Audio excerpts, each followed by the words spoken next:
Сайн бацхан үзэгчдээ орой мэндийг хүргэе. Энэ бие улирлын өмнө та бүхэнд хүрдэг 30 ба 30 өдөр нэвтрүүлэг гэлж дугаараа хүрэхэд бэлэн боллоо. Нэвтрүүлгийн Gold Event тэтгэгчээр хамтдаа төрүүлж алах нь Unitel Group студид Тухулан, Нямбаяр, Тулаг гэсэн бүрэлдэхүүнтэйгээр бид ажиллаж байна. Орой мэндийг хүргэе. За орой мэнд хүргэе. За өнөөдөр бидний онцлох баг болвол за энэ зүүн томоохон өөрчлөлтийг хийж чадсан, за домбог нь буцаж багтаа нэгдсэн, за дээрээс нь туршлагатай тоглогчдоор игнэдээ хүч нэмсэн Portland Trail Blazers байх болно. За хамгийн ихэнд энэ багийн өнгөрсөн улирлын амжилт нь ямар вэ гэдгээс нэвтрүүлгээ эхлүүлье. За өнгөрсөн улиралд тэд 36-46 гэсэн амжилттай. За Suns-тай яг адил байсан. За хүснэгтийн 12-д бичигдсэн байгаа. За тоглооны үзүүлэлт дээр бол 23-т эрэмблэгдсэн байна. Хамгаалтаараа 16-д, net рейтингээр 22-д, за тоглолтын хэмнэлээрээ 16-д бичигджээ. За Portland-ийн хувьд өнгөрсөн улиралд нь ямар дүгнэлттэй байна? Хүлээлт тавьсан байсан уу эсвэл угаасаа ямар ч хүлээлтгүй байсан уу? Харин тэрийг давуулан биелүүлсэн үү? Угаасаа ямар ч хүлээлтгүй байсан. Гэхдээ яг хуу нэг гэрэл гэгээтэй зүйл хараацсан. Энэ багийн хамгаалалт бас тунд ажгүй болж ирж байгаа нь өнгөрсөн улирлын нэг ганц гэрэл гэгээтэй зүйл нь байсан гэж хэлж болох байх. Бусдаар бол угаасаа энэ баг дээр юу гэдгийг плей-офф чалгарамж гэдэг юм уу, тийм том хүлээлт угаасаа тавиагүй. Лигийн бас нэг залуу тоглогчдоор дүүрсэн ийм багуудын нэг байсан учраас харин ч бас 36 ожилд хүрсэн бас давгүй үлрэл болсон болов уу гэж дүнмээр байна. За тэгээд залуу тоглогчдоор дүүрсэн баг гэдгийг сая онцлолоо. Тэгвэл энэ залуу тоглогчдын статистик үзүүлэлт нь ямар байгаа юм бол усан дэвшилт нь хэр төвшөнд байна вэ гэдгийг энэ хэсэгтээ онцлъя. За хамгийн ихэнд Shaden Sharp. За хамгийн сайн улирлаа бол өнгөрсөн улирал үзүүлсэн. Энэ жил NBA-д дөрөвт улирал нь болох юм байна. Тэ одоо ер нь зүгээр Портландоос хамгийн хүлээлттэй байсан тоглогчдын нэг Scoot Henderson бол ер нь драфтын бааст болцсон. Ер нь их муу сонголт болцсон. За тэр драфтын ангиас ер нь хойгуур яг ардаас сонгогдсон Amen Thompson, Osor Thompson хоёрын нэгийг энэ баг авцсан байсан бол тийм хоёр тоглогчийг жишээн зүгээр бас алгасаад урдуур нь Scoot Henderson явсан бол их буруу шийдвэр болцсон байгаад байгаа. Stots бол энэ Shaden Sharp бол хүлээлтээс ер нь даваад байгаа. Энэ улиралд Shaden Sharp-ыг ер нь 20-с дээш өнөд ундчлах улирал нь болов уу гэж хүлээлттэй. Өнгөрсөн улиралд ч гэсэн ер нь бол 18.5 оноод ундчлаа. Энэ улиралд нэг 23-4 оноо болоод унаа авалт нь нэлээд дайггүй өсөөд багийнхаа товтлооны магадгүй номер 1 сонголтод болчих واخ гэсэн хүлээлт энэ тоглогч дээр байна. Тэгээ ер нь миний хувьд энэ залууг анх ер нь ингээд орж ирэхэд нь бол товтлогоо талын нь бол нэг их анхаардгүй байж. Ийм айхтар одоо унаа авалт сайтай энэ тоглогч гэхээс илүү нөгөө хамгаалалт тал руу тоглох болов гэсэн хүлээлттэй байсан бол энэ залуу бол өнгөрсөн жил Portland бүр товтлоогоор гайхагдсан. Тэгээд удирдлын 2 дугаар хагасыг Portland 23 хожил 18 хожигдолтойгоор дуусгасан байгаа. Сүүлийн одоо 41 тоглолтыг бол тэд 50-с дээш үе амжилттай маш амжилттай дуусгасан. Тэгээд тэрний гол шалтгаан нь бол яхахгүй Shaden Sharp гэдэг энэ залуугийн товтлогоо хамгаалалтанд жигд оролцоотой байгаа энэ байдалтай бас шууд холбоотой ийм үр дүн болсон байна. Тэгэхээр Shaden Sharp-ийн өнгөрсөн өдрөл бол яг саяны тулгааг хийсэнтэй санал нэг энэ өдрөлд өшөөч өндөр хүлээлт тавьчлаа энэ залуугийн хувьд бол. За бас нэгэн тоглогчийг яа харахгүй Portland-аас онцлох ёстой байх. Энэ бол Camara байна. За өнгөрсөн улирал боломжит 78 тоглолтод оролцсон. За ингэхдээ 11.3 оног дундчилсан, 5.8 самбартай. За бөмбөг таслалт нь 1.5. За энэ тоглогч бол яг Нямбаяр яриад байгаа энэ багийн хамгийн гол хамгаалагч нь болцсон. Бүр элит түвшний хамгаалагч байгаа та лигийн. Одоо нас залуу байна. Ер нь зүгээр том багт байсан бол илүү л энэ хамгаалтын чадвар нь гялалзаж тодорч хүмүүст анзаарахгүй байсан баг. Зүгээр Portland-д байгаа болохоор анзаарахгүй болохоос энэ тоглогч миний хувьд бол лигийн зүгээр топ 10 байрал дээр хамгаалагчийн нэг болчиход байна гэж хараад байгаа. Урд чугны хамгаалагчтаас л. Тэгээд Томоны Камараг үзэгчд маань бас мэдэх байх. Манай инхи одтой хамт Дэйтний их сургуульд яг мөр зэрэгцээд хамт тоглож ирсэн ийм залуу шүү дээ. Тэгээд Камара бол ер нь жил ирэх тусам ингээ сайжирсаар байгаа. Яг Phoenix Suns байх үедээ бол одоо яг энэ Portland байсан шиг бол байгаагүй талбай дээрээс минут олддгүй байсан юм залуу арай. Эсвэргээрээ Portland энэ залуу баг дээр өөрийгөө харуулахын боломжн дээр ирээд тэр боломжоо бол ингээ хангалттай хэмжээнд харуулад яг харахгүй саяны талхагийн эсэнчлэн лигийн хамгийн шилдэг ийм хамгаалагчдын нэг болж хувирчлаа. Тэгэхээр одоо энэ хайлайтыг харж байгаа бох дандаа хамгаалтын хайлайт байгаа байхгүй юу? Энэ тоглогч ийм л довчооны алдаа салгах чадвар өндөртэй, хаалт тавьдаг, бөмбөг тасалдаг. За тэгээд биеийн хүчний хамгаалтан дээр ч сайн. Тэгээд ер нь хөлийн хөдөлгөөн сайтай гэдэг. Ер нь зүгээр энэ тоглогч бол лигт олон жил ажилтаа байна уу? Лигт ер нь одоо Portland өнгөрсөн жил яхаа баг тэр чигтээ ерөнхий агуулгаараа жоохон таарах хүн байснаас биш яг хамгаалтын хувьд энэ баг лигийн яг дундуур бичигдсэн. Магадгүй довтлогоо өшөө сайн байгаад өшөө илүү сайн тоглогч нартай байсан бол энэ багийн хамгаалалт өшөөч дэшээ бичигдэх боломжтой байсан. Тэгэхээр энэ хамгаалтын 16-ад бичигдсэн гол шалтгаан бол Томони Камара болон за Шейден Шарптай ч мөн холбоотой. Энэ хоёр нуруулаг 2 3 номер дээр 4 номер дээр энэ гурван байрал талын дээр тоглох чадамжтай юм хоёр тоглогч байгаа нь бол Портлендийн ирээдүйн ямар ч байсан нэг зөв чигдээ орцсон байгааг харуулсан үйлрэл болсон. За залуу тоглогчид нь өсөн дэвшилттэй байгааг онцоллоо. Тэгвэл энэ баг энэ зуны солилцооны цонхоор ямар ч тач асуудлаасаа салж чадсан гэдээ хэлэхэд хэлсдэггүй юм болов уу гэж бодож байна. Эйтнийг ямар тач солилцоонд бол оруулж чадлаа тийм ээ. За энэ солилцоон дээр гэрээг нь худалдаж авсан. Гэтэ энэ тэгээ чөлөөтэйгээ болгоцсон гэсэн үг юм. Нилээн одоо юу гэдгийг өндөр цалинг төлж гэрээг нь худалдаж авч байгаа юм шийдвэр шүү дээ. Солих гээд тэгээд яг хүссэн санал нь ирэхгүй байгаад байсан. За тэгээд яг тийм дейтнийг сонирхох багч бас тийм олон байгаагүй. Тэгээд тэр утгаараа тэгээд эцэст нь гэрээг нь худалдаж аваад чөлөөтэйг нь болгоод за тэгээд улмаар цаашлаад Лекс руу явсан байгаа. За тэгээд Энферни Саймонсыг бол бас гинтийн солилцоогоор Бостон Селтикс баг руу явуулаад оронд нь Жүү Холидейг бол авчирсан. За Далано Бантангийн гэрээнд дуусаад ингээд багийг бол орхисон байгаа. Тэгээд өнгөрсөн ер нь энэ баг Сижа Макколум, Дэм Лилерд хоёр багийг орхисноос хойш энэ багийн товтлооны номер 1 хүн Энферни Саймонс болчихсон байсан. Тэгээ энэ залуу яг үнэндээ талбай дээр байхад нөгөө оноо авахаас өөр зүйлгүй нэг ийм байдалтай болчихоо. Яг хуу 20-с дээш оноогоо дундчилдаг хэдий ч багийг илүү мандайлах энэ багийн бас гол франчайз тоглогч нь болж цаашд ирээдүйд хамт байх ийм тоглогч биш гэж үзсэн учраас ингээд ер нь бол яг хямдхан байдлаар солилцсон гэсэн үг л дээ. Одоо Зөрүү Холидейг Ахмад тоглогчоор шууд тулчиж ийн гэдэг үг л дээ. Тэр нэг ийм л гурван тоглогчийг тэд энэ зүүн багаас явууллаа да. За тэгээд Дэйтний хувьд гэх юм бол өнгөрсөн үйлрэл 82 тоглолтоос ердөө 40 тоглолтод бол оролцсон байна. 14.4 оноотой 10.2 самбар. За нэг хаалт дундчилж байгаа юм байна. Давталгаа нь 56.6 хувьтай. За тэгээд ер нь зүгээр Эйтэн тэгээд аврагын төлөө финалд тоглосон үйлрэлээс хойш тэгэл энэ тоглогчийн карьер нь мууцаар буурсаар тий. Буурсаар. Гэхдээ дабл гүйцэтгэх чадвар потенциалтай гэдэг нь бол бид мэдж байгаа. Тэгээд яг хав амжилтын төлөө явсан багт байсангүй, ирээдүйн төлөвлөгөөнд нь багтсангүй.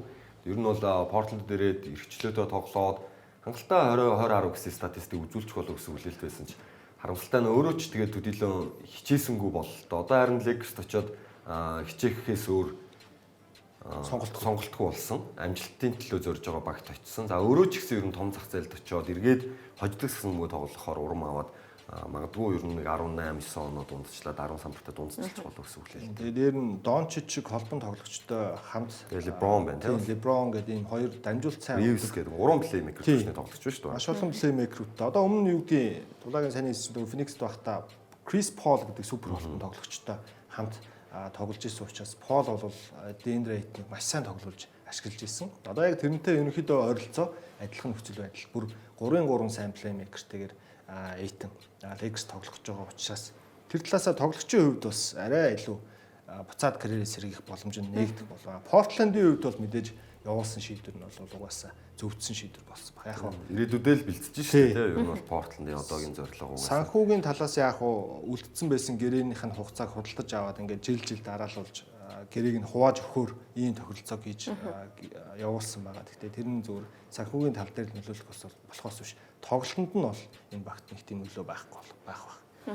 За тэгээ Портлендийн хувьд ирээдүйдээ бэлтэж байгаа гэдгийг хоёр тайлбарлагч маань онцоллоо. Үүний нэг илэрлэл нь ирсэн тоглогчдоос нь харагдах болов уу гэж бодож байна. Залуу тоглогчдынхаа өсөн дэвшилтэд бас анхаарал хандуулахын тулд туршлагатай тоглогчдоор энийг нэгтгэлээ. За тэгээд энэ багийн домогт тоглогч нь багтаа иргээлээ тийм ээ. Харамсалтай нь тэгээд Лилерд маань энэ жил багтаа тоглохгүй юм л дээ. Гэтэ яг Лилердийн талаас бол энд их гоё зүйл болж байгаа. Мэдээж чи 3 жилийн гэрээ авчлаа.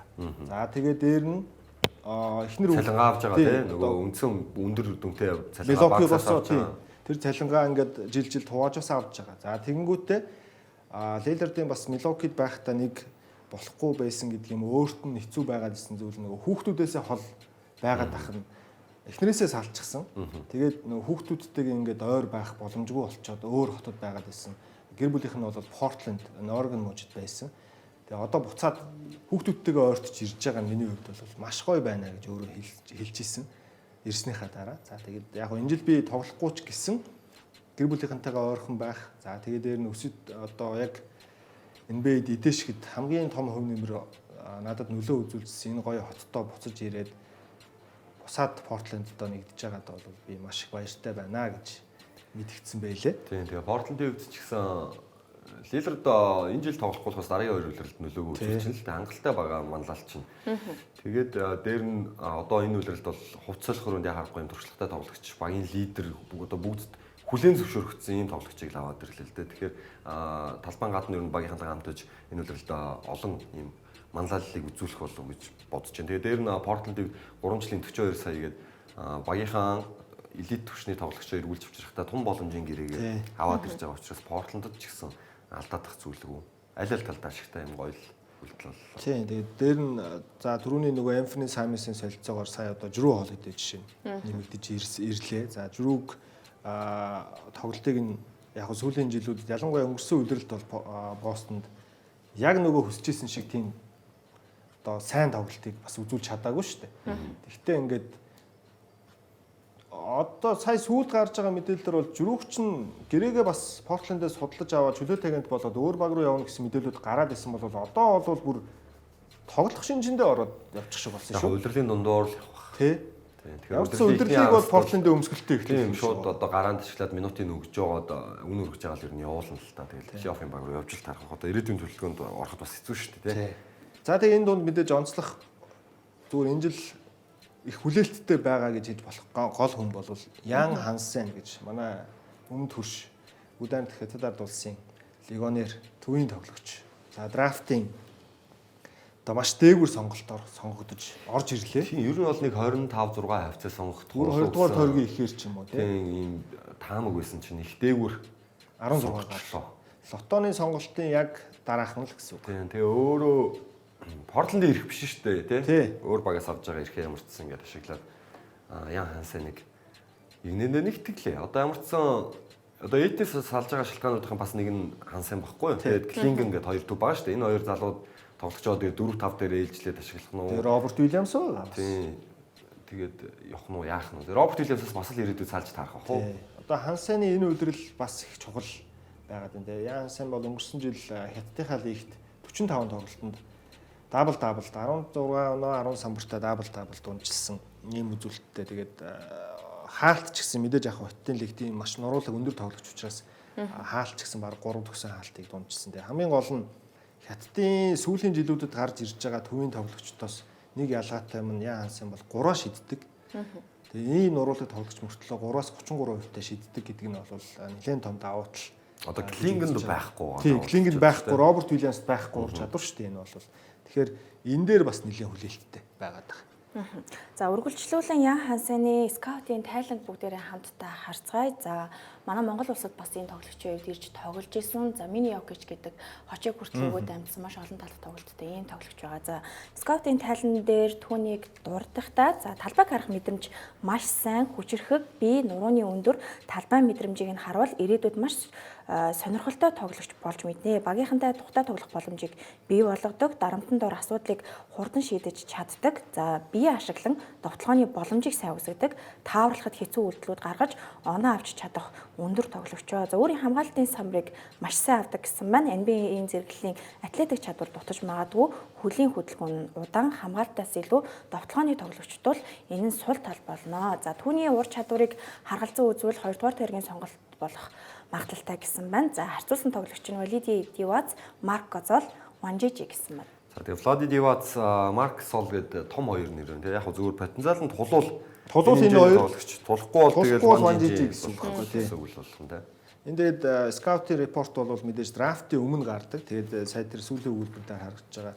Драфтын 2 дугаар тойргийн сонголт болох магадaltaй гэгжсэн хүнийг Портленд бүр 16 гар ихний тойргийн дундуур сонгоод авцсан гэдэг нь л нэг зүйл хартсан л байна. Тийм тоглогчид ихтгэлүүлээ л гэдэг. За бас Хятадын зах зээлийг харсан байж байна. Тийм нэгдүгürt бол тэр талаасаа бас байгаа баг. За хоёрт гол нь энэ Мини Йокич гэдэг очиж чинь бас зүгээр нэг авчаагаа очиж штэ энэ тоглогч. Тэгэхээр дамжуултыг хурж чадар талбайг харах мэдрэмж тэгээд ийм өндөр төвийн тоглогч ер нь бокчийн үүргийг гүйцэтгэж тоглоод байгаа тохиолдлууд одоо лиг сүүлийн жилүүд бас хэд байна. Гэхдээ мэдээж энэ бол бас ховорхон тоглогчоос гарах юм ухаалаг үйлдэлүүд байдаг учраас тэрнийг талбай гарах мэдрэмжийг нь бас бодож энэ залууг бол Портленд сонгож авсан баг. Тэгээд одоо бидний хувьд энэ үйлрэлд яаж тоглох нь харахад үлдэж байна да. За тэгээд Ян Хансеныг сэлгэнээс ямар хэмжээнд нөлөөгөө үзүүлэхийг бид хэдхэн өдрийн дараа харах болно. Энд хүрээд 30 ба 30 өдөр нэвтрүүлэг хэсэг хугацаанд завсарлаж байна. Нэвтрүүлгийн платинум ивент тэтгэгч сайн сайхныг санхүүжүүлэн Голомт банк.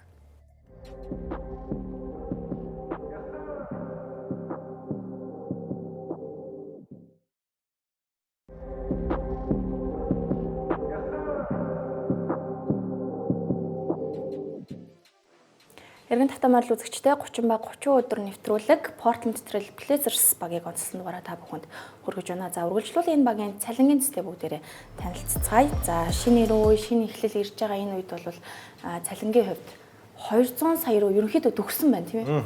Энэ өндөр цалин харагдаж байна тийм. Зрүүгийн цалин байна. Грантын тэгээ нөгөө хамгийн гол нь Jeremy Grant гэж нэг нөхрийн цалин байгаа юм л да. Багтаа тийм нөлөөгүй тэгсэн мөртлөө ингээд өндөр цалин аваад идэг. Гац алж чаддгүй тий. Явуулах гад тоож авах баг олддоггүй. Portland-ийн зүгээр ганц алдсанууд нь энэ байна. Ер нь дараа нь үн өргөх боломжтой төлөвлөгөөтэйгээр авчирсан тоглогчид нэрээс үн өрсөнгүй л тий. Одоо DeAndre Ayton одоо энэ чи Jeremy Grant байна тий. Нөгөө нэг тэгээд хин байна тий. Роберт Уильямс байна. Бүгдийн ер нь зүгээр үн өргөөд явуулах төлөвлөгөөтэйсэн. Тэгээд бүгд л ерөөсөө үн өргөхгүй байсаар гад ямар сандаа Ayton-ийг гэрээ худалдаж аваа явуулах үү. Тэр үед нь явуулаг болохоор ингээд үн цэнэгүй болоод яг нэг жоохон хайптай багуу сонирхож явах үед нь өөрсдөө бас нэг илүү санал хүсээд тэгээ явуулахгүй өнгөрөөцсөнгүүд одоо ар дээр нь ингээд өөрсдөнд нь юм санхүүгийн үед жоохон дарамт болсон юм нөхцөл байдлуудтай гэрээнүүд угаасаа хэдэд болцоод байна л да.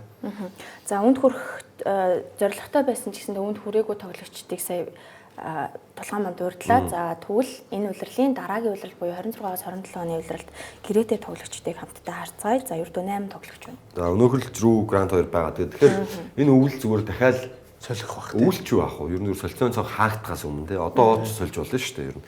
Тэгээд энэ хоёроос салах гэж л ер нь үзэх бах. За тэгээд үлдэх тоглогчд бол ойлгомжтой. Damian Lillard бол энэ багтаа ер нь зодог тайлах байх. Тэгээд Danny Avdija бол мэдээж өнгөрсөн улиралд хөгжиж дэвчсэнээ харуулсан. Тэгэхээр энэ багт Авдияг ер нь удаан цаашдын төлөвлөгөөнд нэг багтах тоглогчдын нэг юм болов гэсэн хүлээлт байна. За тэгээ энэ дээр Scoot Henderson-ы харин тэр Shaden Sharp-ийн гэрээ дуусч байгаа юм уу тийм. Shaden Sharp ч байхгүй, Томаны Камарач байхгүй болчиход байгаа. Тэгэхээр энэ хоёрт гэрээ өгөх үйлрэл энэ хоёр чинь жил гялцсан дээ. Тэгэхээр хоёулаа гэрээг авах нь дээ. Тэгээд Scoot Henderson-ы team option rookie гэрээний сонголтыг ер нь энэ баг магадгүй хийхгүй үлдээчих болох үс нөхцөл байдал ер нь дараа удирлаас харагдаж эхлэх болов гэж харж байна. Одоо тэгээ яг түрүүн тулгааг маань хэлсэнчлэн Jeremy Grant-ыг одоо бүр болохгүй бол одоо тэгэл гэрийг нь хөдөлж аваад чөлөөтэй гэнт болох тал руу явахгүй бол одоо чи дахиад энэ удирал тэгээ тэрний дараа удирал гэхээр чи дахиад одоо бараг 70 сая руу төгсөн гэрээ үлдчихэд шүү дээ энэ тоглогч. Одоо тэгэл юу яа? Scoot Henderson-ы энэ удирал сүүлийн боломж нь. Тэгэхээр ер нь бол Drew явчих واخ Lillard ч тоглохгүй واخ. Тэгэхээр Scoot Henderson яг Simons явцсан бөмбөг булаацалтах хөнгө энэ удиралдаг өөрийгөө харуулах удирал нь болох واخ. Дээр нь Drew Lillard хоёр Drew байх хугацаанд за Lillard энэ удиралын турш Scoot-д бас маш гоё ментор нь болоод ер нь зааж зөвлөөд бас нэг тоглолтын төвшөө ахиулах гэж оролдохч болов. Тэгэхээр ингээд Scoot ч өөрөө хичээх удирал нь юм байна. За тэгээд анхаарал татсан энэ драфтын сонголтын хүлээлтэнд хүрхөө залуу тоглогчид нь өссөн дэвшөө. За ер нь шинэ эзэдийн шинэ 90 үе яг энэ Portland Trail Blazers-т ирж гин үү? Багийн ирээдүйг ер нь хэрхэн зургалж гин энэ улирлын амжилт нь хаана вэ? Тийм ер нь энэ баг Oregon мууж за тэгээд бүр одоо түүхээс нь зөвхөд ярих юм бол Paul Allen гэж Microsoft компаниг домогт одоо тэр бомтон Bill Gates-тэй хамт анх үүсгэн байгуулж ирсэн хүн бол энэ багийн анхны эзэн нь.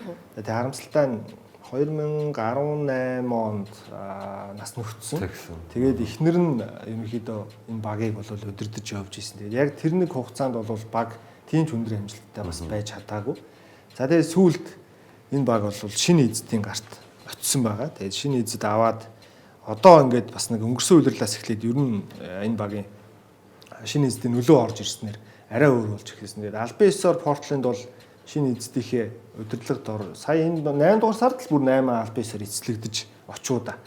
Тэгээд ер нь бол бас нэг ирээдүйд байж болох үсийн нөхцөл байдал бол энэ баг дээр үүссэн байна. Тэгэхээр яа харахгүй энэ дээр бол энэ багийн дараагийн бас нэг шинэ үе.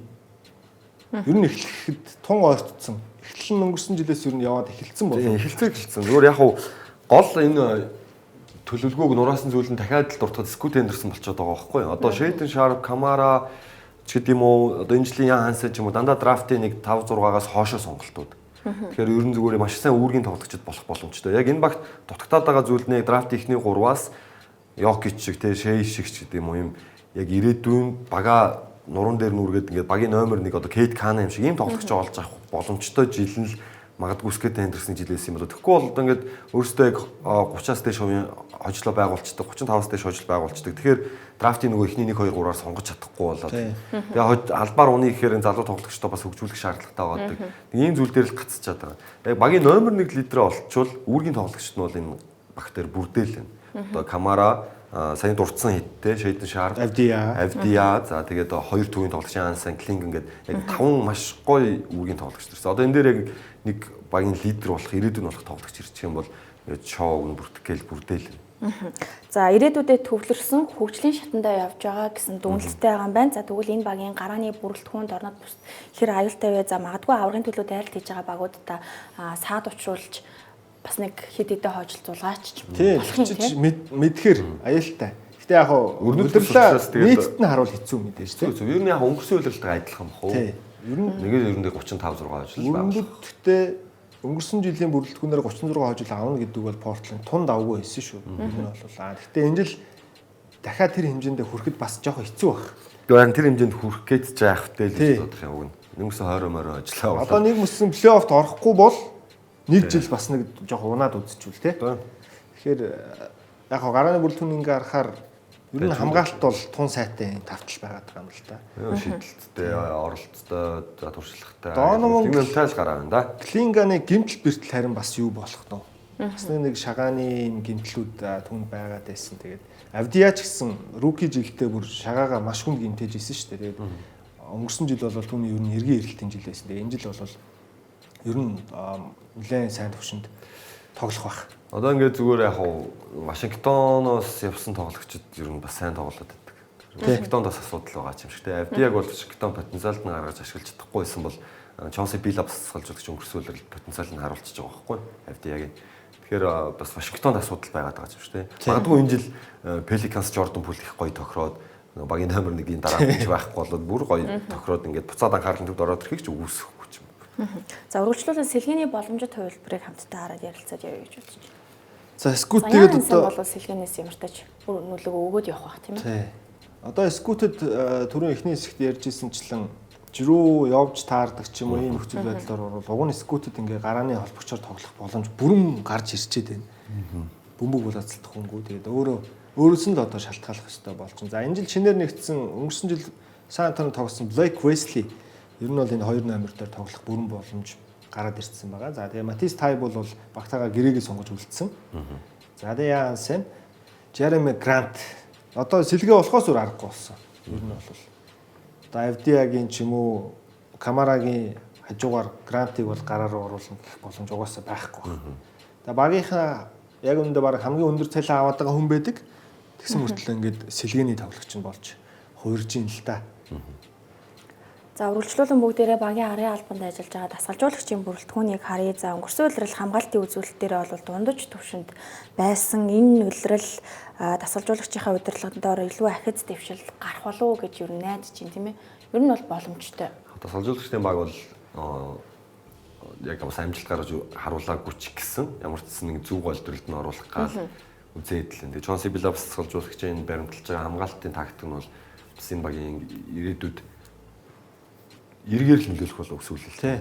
Ер нь одоо ингээ харж байхад бид нар одоо ингээ 30 30 өдрийн нэвтрүүлгээр ингээд амжилт тааруулж гисэн нэг юм хамгаалт тал дээрээ статистик үзүүлэлтүүд нь гайгүй багийн гол тоглогчид нь ер нь хамгаалт сайтай ийм тоглогч нартай баг болвол ер нь их ирээдүйн гэрэл гээгээтэй харагдаад байгаа. Тэгэхгүй нөгөө хамгаалтын үзүүлэлтээр лиг цүүлт мушгаад За хамгаалдаг ийм сайн тоглогч нар байхгүй ийм баг засгажуулагч нь мөн илүү довтлохоог эрхэмлээд байгаа ийм засгажуулагч нартай багийг харахаар ер нь бас нэг жоохон орон гарan байх магадaltaй иймэрхүү нөхцөл байдлууд бас харагдаад байна л да.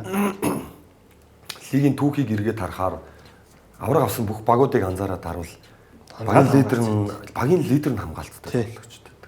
Тэгээ одоо Lakers-ийн 90 үед Kobe, Michael Jordan ч гэдэм юм ингээд сүүлд авраг авсан те багуудыг ч гэсэн харуул ингээд AD, LeBron хоёлаа тухайн жилдээ хамгаалтан дээр сайн байсан. Тэгээ одоо Jokic яг юу л да ингээд өндөр статистик ч юм уу нөлөө тийм байдгүй ч гэсэн Jokic нөгөө нэг талбай дээр байх үе нь үргэлж нэмэгтэй байдаг. Тэгээд дээр нь Jokic их ухаалаг хамгаалдаг. Тэгээд дээр нь том биетэй учраас угаасаа өөрөө гараа руу зогсоход тэгээд бие хүчний тоглолтын дээр ч гэсэн ингээ амаргүй байдаг учраас Jokic-ийг бол хамгаалт муутай гэж хэлээд хэцүү. Тэгээд ингээ отоор зөв ер нь ингээ авраг авсан багуудын лидерүүд үргэлж багийн лидерүүд нь хамгаалтандаа сайн тоглогчд л байдаг. Тэгээд одоо ингээ Harden, McGrady, Steve Nash гэдэг юм ингээ MVP төвчний Westbrook гэдэг юм уу. Эдгээр тоглогчдыг ингээ харахаар дандаа хамгаалт нэр тааруу байсан юм шиг надад зүгээр санагдаад байдаг. Тийм ер нь бол угаасаа сагсан бүгд одоо хүртэл яаж ч бүх зүйлс нь өөрчлөгдсөн, тоглолтын арга барил өөрчлөгдсөн хамгаалт гэдэг зүйл л авраг авчирдаг учраас Портландд тэр нэг гэрэл гигээтэй хамгаалт гэдэг зүйл нь байгаад байгаа учраас л одоо гэрэл гигээтэй ирээдүйд эднийг хүлээж байна л гэж хэлээд байгаа юм л да. За баярлалаа. Ингээд Portland Trail Blazers багийг бид 30 өдөр нэвтрүүлгээр онцоллоо. За туршлагатай тоглогчид нь энэ багт юу авчрах вэ? Залуу тоглогчид нь хэр өсөн дэвших вэ гэдгийг бид энэ удирал тэрнээс харах болно. Нэвтрүүлгийн Platinum Event тэтгэгчээр сайн сайхныг санхүүжүүлэн голомт баг ажиллалаа. Баяртай үзэгчтэй. Баяртай.